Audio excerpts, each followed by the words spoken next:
entrando los narcoinfluencers. Yo ese concepto lo leí hoy, pero no entendía nada. Ahora me vas a contar específicamente de qué se trata.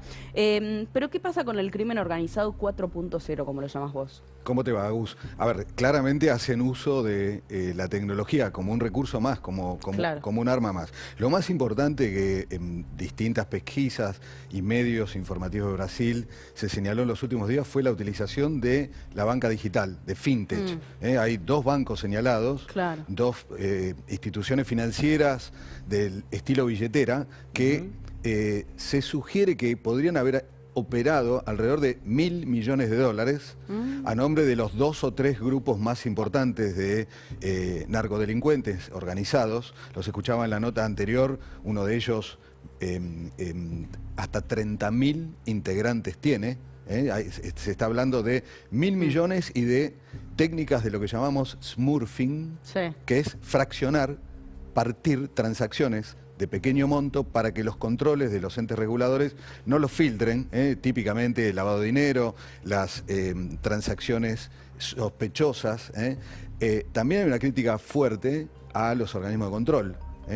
Se sabe que muchos de estos bancos digitales han sido por lo menos laxos, no suficientemente... ¿Porque tienen menos controles o en general o han sido laxos con ellos? No, porque tienen menos controles en términos operativos. Hay un método que se llama conozca a su cliente, que típicamente habla de si sos una persona expuesta, tus antecedentes impositivos, antecedentes respecto al lavado de dinero y demás. Conozca a su cliente es una de las tantas herramientas que deberían utilizar las entidades financieras antes de dar de alta al cliente. Ahora, después, cuando pasan a la apertura de cuentas, sea de sociedades o de individuos, definitivamente los controles no han sido suficientes, obviamente aprovechado por este tipo de organizaciones que lo que hicieron fue manipular montos, fraccionándolos, haciendo tráfico hormiga de dinero sucio, decimos, esto que se llama smurfing. Ahora, definitivamente no es lo único que han utilizado. Entre otras cosas, varios de estos grupos han hasta desarrollado empresas propias de Internet. ¿Cómo empresas propias? Sí, claro. Empezaron en muchos lugares, incluso en Río de Janeiro, en las favelas señaladas Peña y Alemão, donde se produjeron estos incidentes. Pero esto ocurre desde el noreste de Brasil hasta Río de Janeiro.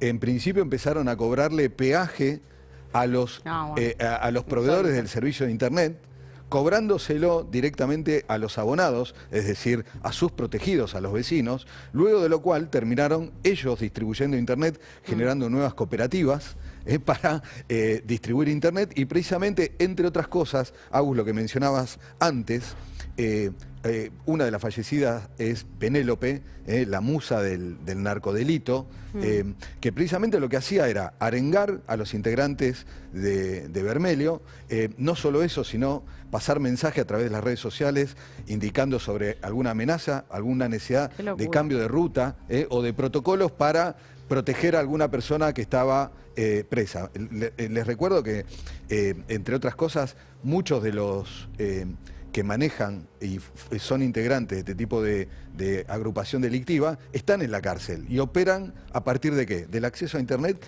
y de dispositivos móviles. Definitivamente... que los tienen, claramente, ¿no? Claro, sí, definitivamente están al alcance. Por eso también cuando vemos acá, por ejemplo, en Argentina, una gran cantidad en algunos organismos o instituciones carcelarias que se presentan como TikTokers y hablan de su vida dentro de la cárcel y reivindican el delito o los crímenes que pudieron haber cometido. No solo por una cuestión equiparable a lo que pasó con el Comando Vermelho.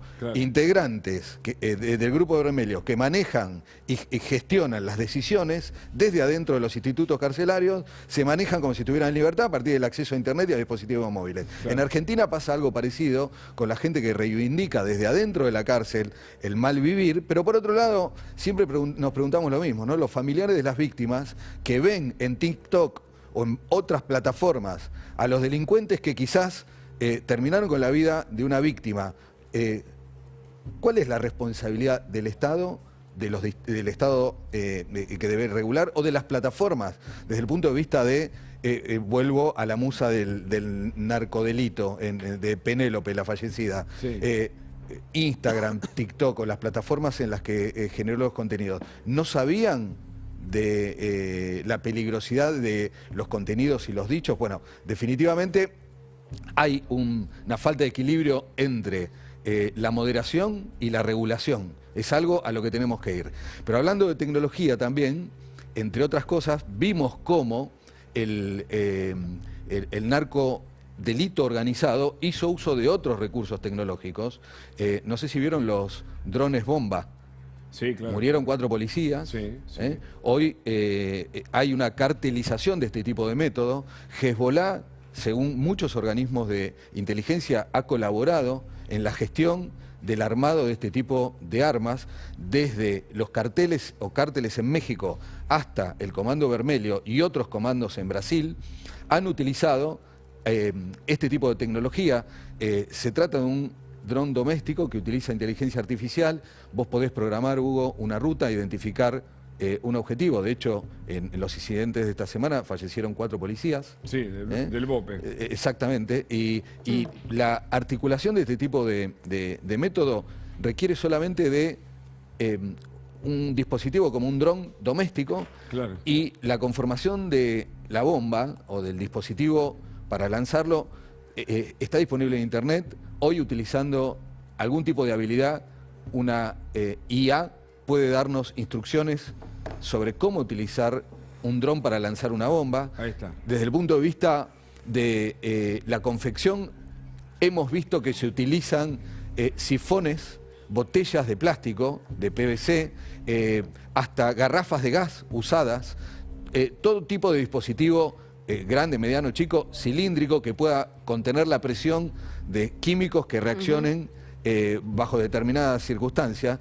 Les recuerdo que el que inició esto fue Irán, empezando a sofisticar en la última década los drones, que hoy el Yared S-136 es uno de los drones más utilizados tanto por Irán como por Rusia contra Ucrania, y algunos informes de inteligencia también hablan que en Venezuela o se formó parte del proceso productivo o se utilizó o existe tenencia por parte de Venezuela del régimen de Maduro de este tipo de recursos también. Parte de lo que vos nos traías en el material hablaba de las aplicaciones fantasmas. Son estas de las empresas que se forman y que son truchas, digamos, pero tienen aplicaciones incluso en el mercado donde vos te descargas la aplicación. A ver, no necesariamente son truchas. Digo, pregunto esto porque un ciudadano en Brasil de repente puede abrir el App Store o lo que sea y no sé, digo, ¿qué pasa ahí? Bueno, en general, los que llamamos aplicaciones fantasmas, que por ejemplo se sospecha, no tenemos la confirmación aún, yo por lo menos no la tengo, en el triple crimen de Varela fue una de las que se utilizó. La característica que tiene es el anonimato. Precisamente cuando hablamos de Sanji, que es la que se utilizó